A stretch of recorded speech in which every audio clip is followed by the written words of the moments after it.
Today I'm going to be talking about the Edelbrock Carburetor. Now, I am not a big fan of the Edelbrock Carburetor. I don't hate it like everybody else hates it. I hate it just the way it's designed. The biggest problem with the Edelbrock Carburetor, a lot of people don't know how to tune them. So number one, they'll get it, they'll stick it on their vehicle, and it won't run right, and they'll call them junk. Like I said, I hate Edelbrock carburetors, not because of how they work, what they do. I just hate how they're designed. A lot of people will get them and don't know how to tune them, and they'll say they're junk and they'll get a Holly, which I think they shouldn't do that. I think they should learn how to mess with the Edelbrock first. That's why everybody hates a Quadrajet. I know a guy can tune a Quadrajet and it'll burn the tires, clear off my car. You got to know how to work on your own carburetor.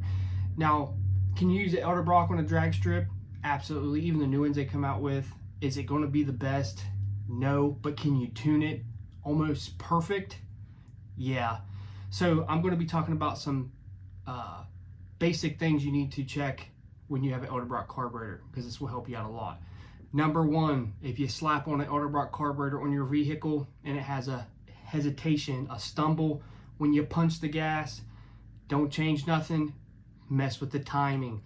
I set up the Facebook forum and there was two people that jetted their Edelbrock way too rich. They messed with the metering rods, all kinds of stuff. And I told them, I said, hey, check the timing, get it right, mess with it. They went back and did that, and they had to reverse the jet change and the metering rod change.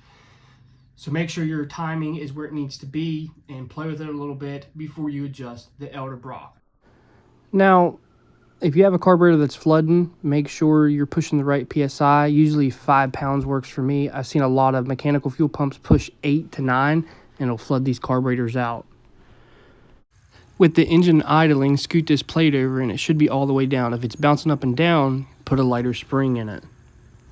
If the car runs rich, put a thicker rod in it. If it runs lean, put a thinner rod in it. If you need more than that, you need to take the top off the carburetor and put different jets in it. Just depends on what you need. Now, if you're like me and you want to get everything you can out of your Edelbrock carburetor, you can buy a tuning kit at your local O'Reilly's for about $70, and you can get this thing dialed in pretty sweet. Like I said, they are pretty decent for what they are. They're a nice little street and drag carburetor.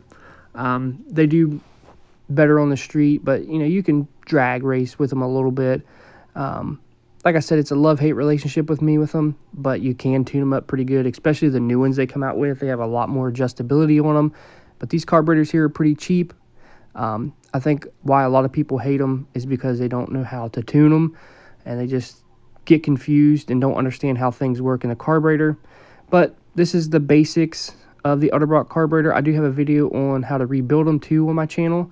If you guys want to know more about it, like get into deep dive tuning, I can, but this is pretty much the basics. If you have a problem with your Edelbrock carburetor, you should be able to solve it with these small adjustments to get you there.